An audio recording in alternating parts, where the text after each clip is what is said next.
하나님 말씀 함께 봅니다. 함께 보실 하나님 말씀은 구약 성경 열왕기상 9장입니다.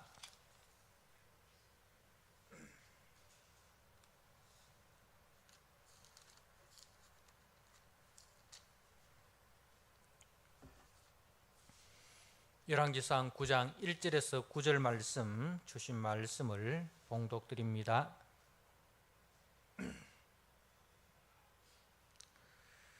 솔로몬이 여호와의 성전과 왕궁 건축하기를 마치며 자기가 이루기를 원하던 모든 것을 마친 때에 여호와께서 전에 기브온에서 나타나신 같이 다시 솔로몬에게 나타나사 여호와께서 그에게 이르시되 네 기도와 네가 내 앞에서 간구한 바를 내가 들었은즉 나는 네가 건축한 이 성전을 거룩하게 구별하여 내 이름을 영원히 그곳에 두며 내 눈길과 내 마음이 항상 거기에 있으리니 네가 만일 네 아버지 다윗이 행함 같이 마음을 온전히 하고 바르게 하여 내 앞에서 행하며 내가 네게 명령한 대로 온갖 일에 순종하여 내 법도와 율례를 지키면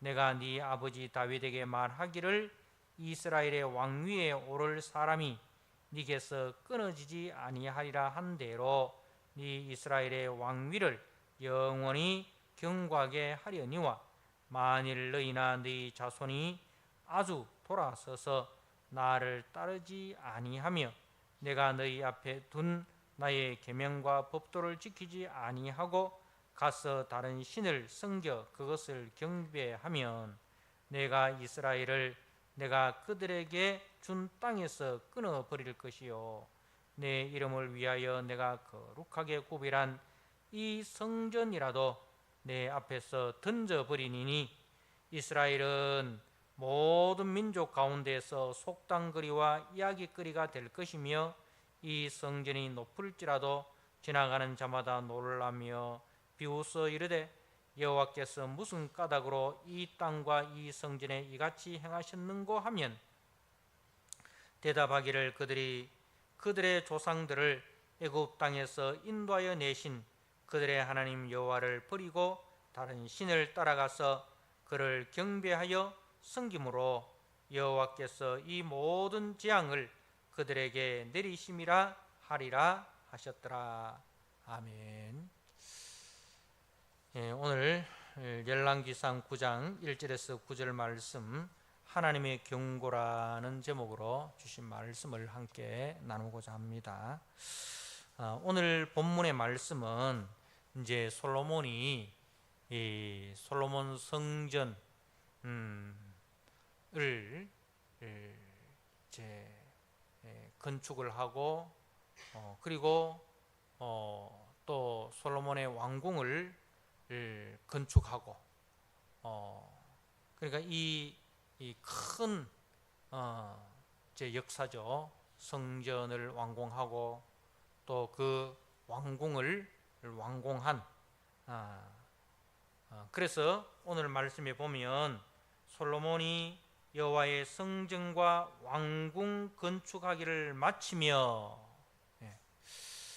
큰 이제 대사를 이제 마쳤다라는 거죠. 자, 그리고 자기가 이루기를 원하던 모든 것을 마친 때에 그 외에 다른 이제 일들 자기가 이제 원하던 이루기를 원하던 모든 것을 마친 이후에 이렇게 그 하나님께서 이제 두 번째 나타나시게 된 그 배경에 대해서 말씀을 합니다. 2절에 여호와께서 전에 기브온에서 나타나신 같이 다시 솔로몬에게 나타나사. 그러니까 우리가 앞에서 솔로몬이 이제 기브온 산당에서 1000번제를 드릴 때에 하나님께서 솔로몬의 꿈에 하나님이 나타나셨던 사건을 우리가 기억을 합니다. 그죠? 그리고 이제 오늘 이제 여호와의 나타나심은 두 번째 나타나심인데, 그 두 번째 나타나심의 배경이 무엇인고 하면, 이제 솔로몬 성전이 완공되고 솔로몬의 궁궐이 완공되고 솔로몬이 원하던 모든 것을 다 이룬 이후에 하나님께서 두 번째로 이제 솔로몬에게 나타나셨다는 것입니다. 그러니까 이 두 번째 나타나심은 이제 앞에 솔로몬의 기도에 대한 응답이라기보다는 이제 이미 그 솔로몬의 기도에 대해서는 하나님이 응답을 하셨습니다. 3절에 보니까 여호와께서 그에게 이르시되 네 기도와 네가 내 앞에서 간구한 바를 내가 들었은즉, 하나님께서 그 기도와 간구에 대해서는 하나님이 들으셨다는 거죠. 자, 그러니 이 말씀은 솔로몬의 기도에 대한 응답이라기보다는 이제 경고하심의 목적이 있다는 것입니다. 그러니까 하나님이 두 번째 나타나신 것은 기도 응답으로 기도에 대한 솔로몬의 기도에 응답하기 위해서 나타나신 것이라기보다는 솔로몬에게 경고하기 위해서 나타나셨다, 이렇게 볼 수가 있습니다. 이 점에 대해서 우리가 문맥을 통해서 확인을 할 수가 있는데요. 11장 9절과 10절 말씀을 한번 보겠습니다. 그 뒤에 11장 9절과 10절입니다. 솔로몬이 이 마음을 돌려 이스라엘의 하나님 여호와를 떠남으로 여호와께서 그에게 진노하시니라. 여호와께서 일찍이 두 번이나 그에게 나타나시고 이 일에 대하여 명령하사 다른 신을 따르지 말라 하셨으나 그가 여호와의 명령을 지키지 않았으므로, 이렇게 이제 그 하나님께서 이제 두 번째 나타나신 것은 이제 이 솔로몬의 경고를 주기 위함이다. 우리가 이제 운동 경기를 보면, 특히 이제 축구라든가 이런 거 보면 이제 경고를 주지 않습니까? 옐로우 카드가 있고 레드 카드가 있고, 그래서 옐로우 카드를 두 번 받으면 레드 카드를 받게 됩니다. 그죠? 그러니까 하나님께서 가만히 보니까 이 솔로몬에게 1차적으로 경고를 줄 필요가 있었다는 거예요. 1차적으로 경고를 줄 필요가 있었다. 그러니까 하나님께서는 홍수의 염려가 있는 곳에 댐을 건설하시는 거예요. 그러니까 딱 보고 여기에는 잘못하면 홍수가 나겠다, 이렇게 될 때는 하나님께서 거기에 댐을 건설하시는 거예요. 그러니까 홍수의 염려가 없는 곳에 댐을 건설하지 않으신다는 거예요. 그러니까 하나님께서 이제 솔로몬의 그 행위를 관찰하시는 중에 타락의 징조가 이렇게 보이는 거예요. 타락의 징조가 보이는 거예요. 그래서 하나님께서 이렇게 경고하기 위해서 나타나신 것입니다. 자, 다시 1절 말씀을 보시면요, 제 솔로몬이 여호와의 성전과 완궁 건축하기를 마치며 또 자기가 이루기를 원하던 모든 것을 마친 때에 하고, 그리고 10절에도 솔로몬이 두 집 곧 여호와의 성전과 왕궁을 20년 만에 건축하기를 마치고, 그러니까 마치고 그죠? 세 번이나 이 마치고라는 말씀이 나옵니다. 이 말은 뭐냐면은 솔로몬이 자신이 계획하고 이루고 싶었던 목표를 다 이루었다는 말씀입니다.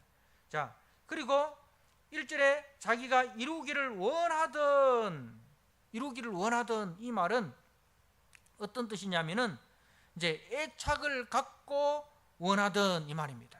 이것은 내가 반드시 이루어야 되겠다. 그런 그 애착, 그 애착을 갖고 원하던 이 말이죠.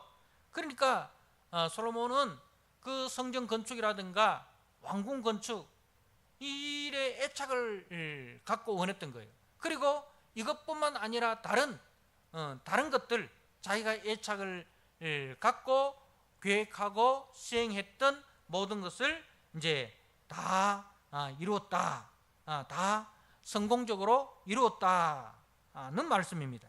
그러니까 이렇게 솔로몬이 자기가 애착을 갖고 원하던 모든 것을 이루자 어떤 마음이 생깁니까? 이제 솔로몬은 자기가 마음먹은 것은 무엇이든지 할 수 있다. 나는 무엇이든지 할 수 있는 그 권력이 있다. 나는 무엇이든지 할 수 있는 재물이 있다. 나는 무엇이든지 이룰 수 있는 능력과 지혜가 있다. 이렇게 자신에 대해서 어떤 마음이 생깁니까? 나는 원하는 것은 무엇이든지 할 수 있는 사람이다. 나는 무엇이든지 내가 원하는 바를 다 이룰 수 있는 권력도 재물도 능력도 지혜도 다 가진 사람이다. 이런 이제 교만한 마음이 들 수 있는 거예요. 사람은 누구든지, 그죠? 사람은 누구든지 그래요. 그러니까 지금 하나님이 솔로몬에게 두 번째 나타나신 상황은 솔로몬의 인생에 있어서 최고의 절정기예요. 최고의 절정기, 가장 잘 나갈 때, 솔로몬의 인생에서 가장 잘 나갈 때, 그때 이제 하나님이 나타나셨습니다. 처음에 나타나셨을 때는 어떤 때였습니까? 우리가 기본 산당에서 하나님이 솔로몬에게 나타나셨을 때에 솔로몬이 자기를 어떻게 이야기합니까? 나는 아이라.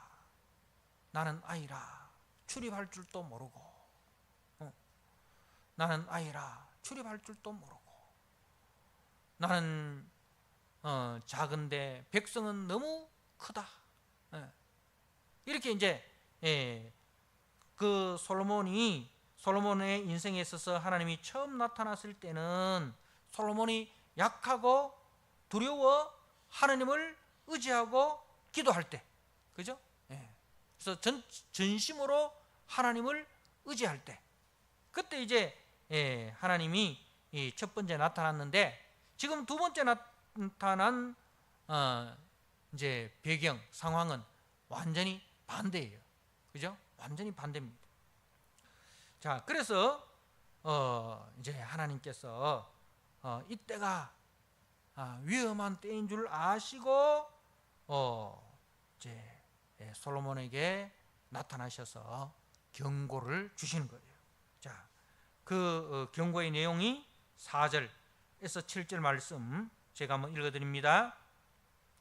네가 만일 네 아버지 다윗의 행함같이 마음을 온전히 하고 바르게 하여 내 앞에서 행하며 내가 네게 명령한 대로 온갖 일에 순종하여 내 법도와 율례를 지키면 내가 네 아버지 다윗에게 말하기를 이스라엘의 왕위에 오를 사람이 네게서 끊어지지 아니하리라 한대로 네 이스라엘의 왕위를 영원히 경고하게 하려니와 만일 너희나 너희 자손이 아주 돌아서서 나를 따르지 아니하며 내가 너희 앞에 둔 나의 계명과 법도를 지키지 아니하고 가서 다른 신을 섬겨 그것을 경배하면 내가 이스라엘을 내가 그들에게 준 땅에서 끊어버릴 것이고 내 이름을 위하여 내가 거룩하게 구별한 이 성전이라도 내 앞에서 던져버리리니 이스라엘은 모든 민족 가운데서 속단거리와 야기거리가 될 것이다. 그러니까 하나님께서 이제 솔로몬에게 경고를 하는 거예요. 너 아버지 다윗처럼 나를 온전히 따르면, 말씀에 온전히 순종하면 하나님께서 사무엘하 7장에 다윗에게 약속하신 그 약속을 이루어 주실 것이지만, 그러나 네가 너 아버지 다윗의 행한 것을 따르지 아니하고 이제 하나님의 말씀을 쫓지 아니하고 다른 이방 신들을 쫓으면 이제 그 하나님께서 이제 이 땅에서 너희들을 쫓아내 버릴 것이다. 이 성전이라도 내 앞에서 던져버릴 것이다. 그렇게 이제 경고를 하는 것입니다. 자, 우리가 인생에 있어서 말입니다. 두 가지를 조심해야 돼요. 첫 번째는 이제 너무 자기를 비하하는 것. 나는 아무것도 할 수 없습니다. 이것도 못해요, 저것도 못해요. 하나님 앞에서 아무것도 못한다는 거예요. 하나님, 나 기도할 줄 몰라요 하고 기도도 안 하고, 나 하나님 바빠서 시간이 없어서, 물질이 없어서, 뭐 이렇게 하면서 아무것도 안 하는 거 있잖아요. 기도도 안 해요. 예배 참석도 잘 안 해요. 헌신도 잘 안 해요.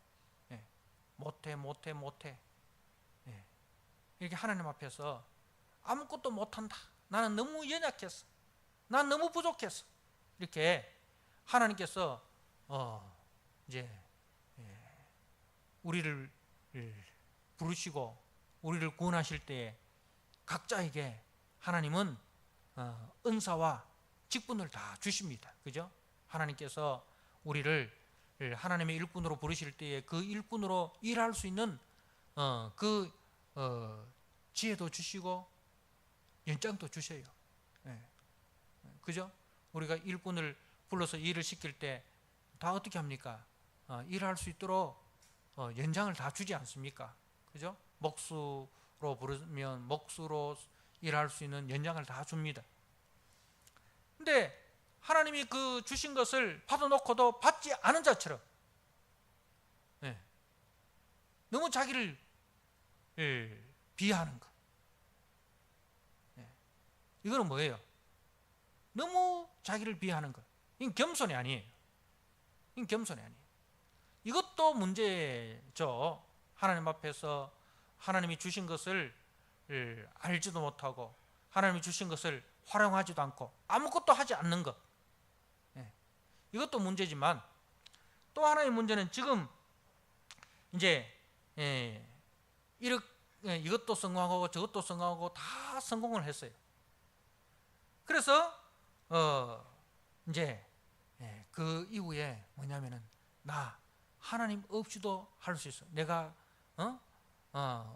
어떤 존재인데, 내가 얼마나 큰 존재인데 하면서 자기에 대해서 너무 과신하는 것, 교만해지는 것.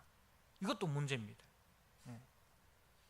자기를 비하하는 것도 문제지만 자기에 대해서 너무 과신하고 교만한 것, 이것도 문제라는 거죠. 그러니까 우리는 언제나 하나님 앞에서 우리는 하나님의 어린 양이다. 여호와는 나의 목자다. 나는 하나님의 어린 양이다. 양은 항상 누가 필요합니까? 목자가 필요합니다. 그죠? 목자가 필요합니다.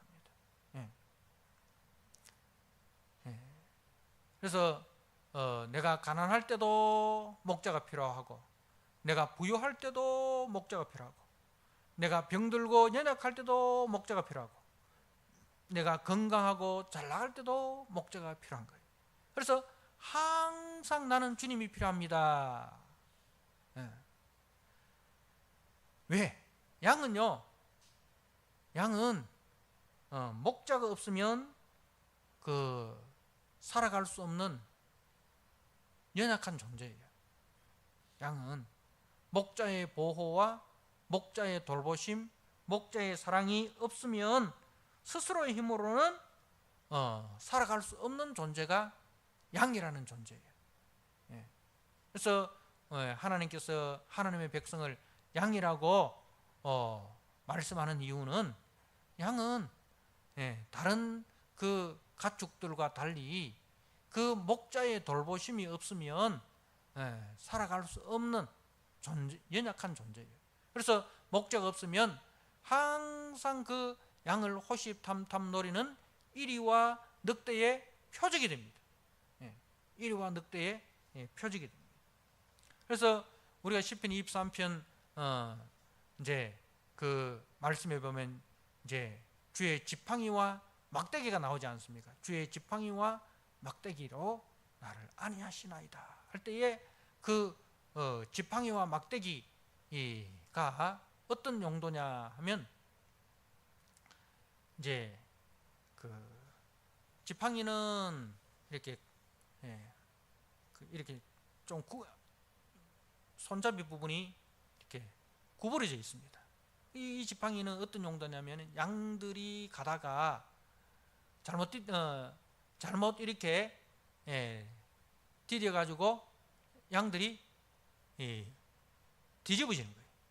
뒤집어지면 양은 스스로의 힘으로는 이렇게 뒤집어진 거 배를 하늘로 쳐다보고 이렇게 내 다리를 하늘로 이렇게 그렇게 뒤집어져 있으면 스스로는 똑바로 못해요. 양은 거북이처럼 뒤집어지면은 똑바로 못해. 그러면은 이 지팡이로 이렇게 똑바로 해주고, 그 다음에 이제 뭐 나뭇가지에 걸린다든가 어디에 구덩이에 빠진다든가 이렇게 했을 때에 지팡이를 건져 올리고 그런 용도고, 막대기는 이제 그 양을 노리는 이제 일이나 늑대들 아니면 풀밭의 뱀들 이런 것을 물리칠 때 그때 이제 막대기를 쓰는 거예요. 그래서 이제 양은 항상 이 목자의 돌보심이 필요합니다. 목자의 돌보심이 없으면 양은 스스로는 그 위기와 위험한 상황에서 이제 벗어날 수가 없습니다. 그래서 이제 우리는 나는 주님의 보호와 돌보심이 없으면 살아갈 수 없는 연약한 존재입니다. 이걸 우리가 알아야 됩니다. 내가 이 정도 되었으니까 이제 주님의 도우심 없어도 나는 자립할 수 있다, 이런 착각에 빠져서는 안 된다는 거예요. 그래서 주님은 솔로몬의 아버지 다윗을 예로 들어서 교훈을 하는데, 이제 그 다윗의 의로움에 대해서 이야기합니다. 다윗이 의롭다는 것은 다윗이 죄 안 지었다는 이야기가 아니에요. 우리가 아시다시피 다윗도 여러 번 죄를 지었습니다. 그죠? 여러 번 죄를 지었습니다. 다윗도 많은 부분에 있어서 부족한 사람이고 많은 부분에 있어서 실수가 있었던 사람입니다.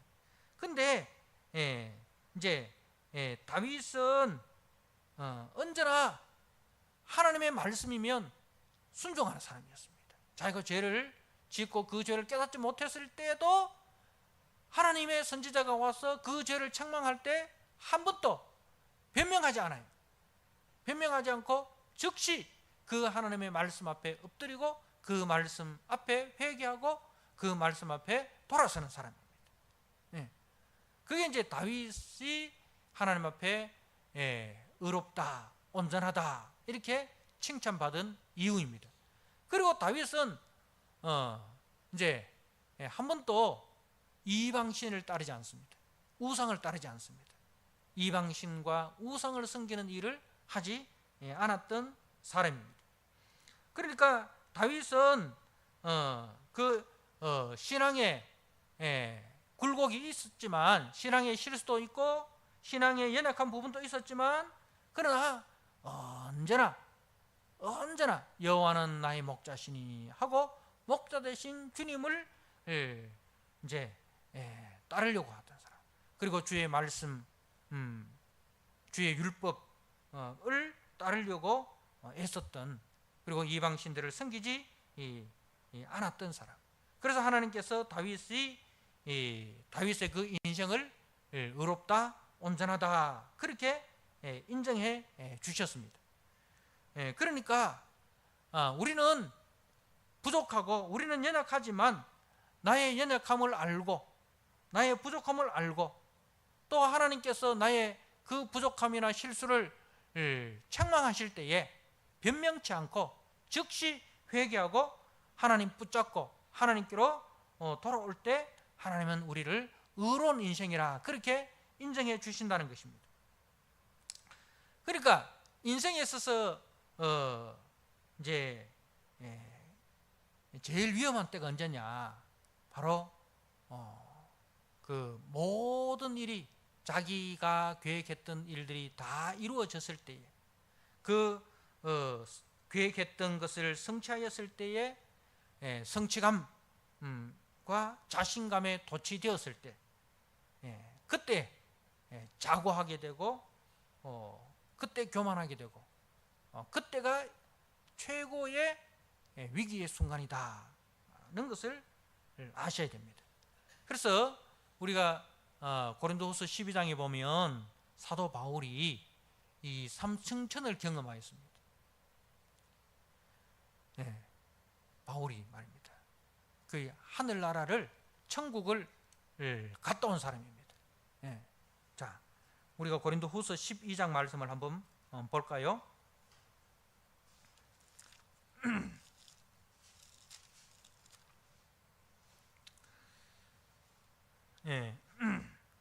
이제 바울이 이 삼층천을 다녀오고 하늘나라를 다녀오고 그 5절에 보면 내가 이런 사람을 위하여 자랑하겠으나 나를 위하여 약한 것들 외에 자랑하지 아니하리라. 바울이 이제 뭘 자랑한다고요? 약한 것들 외에 자랑하지 아니하리라. 약한 것들을 자랑한다 이 말입니다. 왜?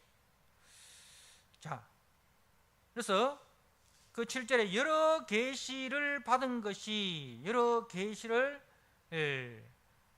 받은 것이 지극히 크고 너무 자만하지 않게 하시려고 내 육체에 가시고 사단의 사다를 주셨으니 이는 나를 쳐서 너무 자만하지 않게 하려 하심이라. 하나님께서 바울에게 그 육체의 가시 곧 사단의 사다를 주셨다 이렇게 했어요. 그러니까 이게 정확하게 뭔지는 알 수가 없어요.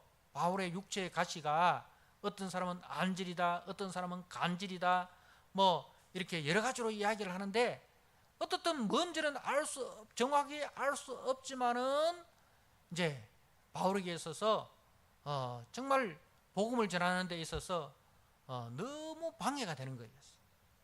너무 방해가 되는 그런 질병이었단 말입니다. 그래서 바울이 이것이 이것이 내게서 떠나가게 하기 위하여 내가 3번 주께 간구하였다. 3번 간구했다 이 말은 하나님 앞에 간절히 기도했다. 하나님 앞에 끊임없이 기도했다. 하나님, 내가 복음 전하는데 이 질병이 너무 방해가 됩니다. 이 질병을 좀 하나님 떠나게 해주십시오. 그렇게 간절히 기도했다 이 말입니다.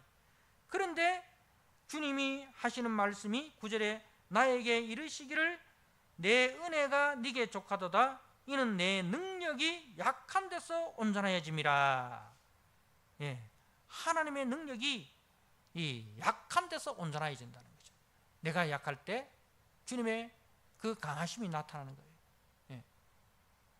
그래서 그러므로 도리어 크게 기쁨으로 나의 여러 약한 것들에 대하여 자랑하리니 이는 그리스도의 능력이 내게 머물게 하려 함이라. 그러므로 내가 그리스도를 위하여 약한 것들과 능력과 궁핍과 박해와 공고를 기뻐하노니 이는 내가 약한 그때의 강함이니라. 사랑하는 성도 여러분, 하나님께서는 그 위대한 사도 바울도 자고하지 않게 하기 위해서, 교만하지 않게 하기 위해서 육체의 가시를 주셨습니다. 그러니까 사람은 누구든지 교만할 수 있단 말입니다. 내가 계획하고 내가 꿈꾸던 일 다 이루어지면요, 사람은 누구든지 자고할 수 있고 교만해질 수 있다. 예. 그래서 하나님께서 그 바울을 사랑하셔서 자고하지 않고 교만하지 않고 늘 하나님 의지해서 하나님 붙들고 하나님과 동행하는 겸손한 사람, 순종의 사람으로 이제 바울을 세우기 위해서 바울에게 육체의 가시를 주셨다, 이 말씀입니다. 그러니까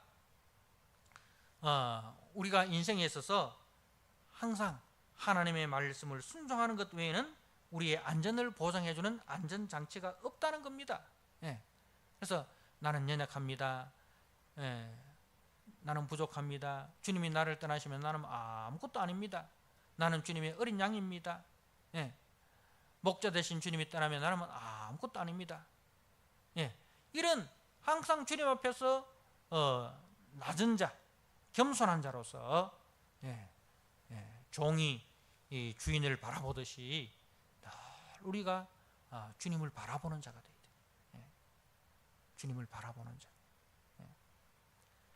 그래서 이제 그 이스라엘의 안전장치가 말입니다. 언약궤도 아닙니다. 언약궤가 있으면 우리는 안전하다. 언약궤 어떻게 됩니까? 빼앗겨 버립니다. 그죠? 홈리와 비나스가 언약궤 믿고 언약궤 메고 나가다가 언약궤 빼앗겨 버립니다. 성전이 있기 때문에 우리는 안전하다. 아닙니다. 그 성전도 다 무너져 버립니다. 그러니까 우리가 하나님의 말씀을 묵상하고 그 묵상한 말씀에 순종하지 않는다면, 하나님의 말씀을 따라서 우리가 한 걸음 한 걸음 주님과 동행하지 않는 성도는요, 그 어떤 것도 안전장치가 될 수 없어요. 나는 큰 교회 다닙니다. 우리 교회 목사님은 능력이 많습니다. 여러분, 그게 여러분의 안전장치 될 수 없습니다. 나는 교회에 열심히 있습니다. 나는 교회를 위해서 이렇게 봉사했습니다. 나는 교회에 이런 직분을 갖고 있습니다.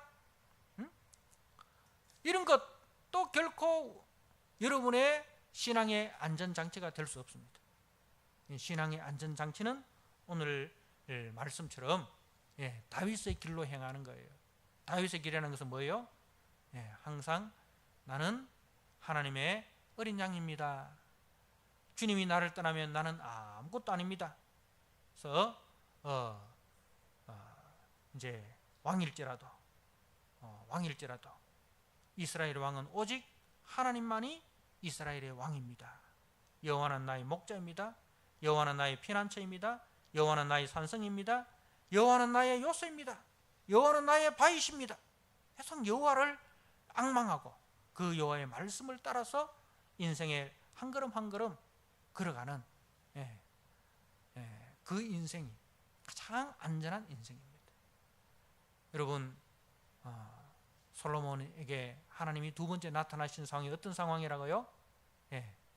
인생의 최고의 절정기, 원하고 꿈꾸던 모든 것이 다 이루어진 자신감이 충만한 그 상태에 하나님이 나타나셨습니다. 여러분, 잘 나갈 때 조심해야 됩니다. 교만은 패망의 선봉입니다. 항상 겸손한 자세로 주의 말씀을 떠나면 나는 아무것도 아닙니다 하는 것을 아시고 주의 말씀을 주야로 묵상하고 그 말씀을 따라 한 걸음 한 걸음 주님과 동행하는 인생이 가장 안전한 인생이고 가장 복된 인생인 줄 알고 그렇게 주의 말씀을 따라 주님과 함께 걸어가는 우리 믿음의 성도 되시기를 주님의 이름으로 부탁드립니다. 아멘. 하나님 아버지, 오늘 솔로몬이 이 성전도 완공하고 왕궁도 완공하고 자기가 이루고자 원했던 모든 것을 다 마친 그때에 우리 하나님이 솔로몬에게 두 번째 나타나셨습니다.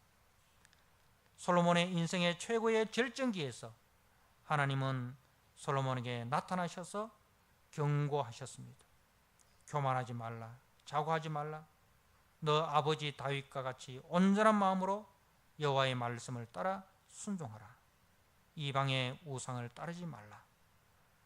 하나님의 그 경고에도 불구하고 솔로몬은 그 경고를 무시하고 아버지 다윗의 길로 행하지 않고 하나님의 말씀을 떠나 이방의 우상을 섬기는 미련하고 어리석은 자 되었습니다.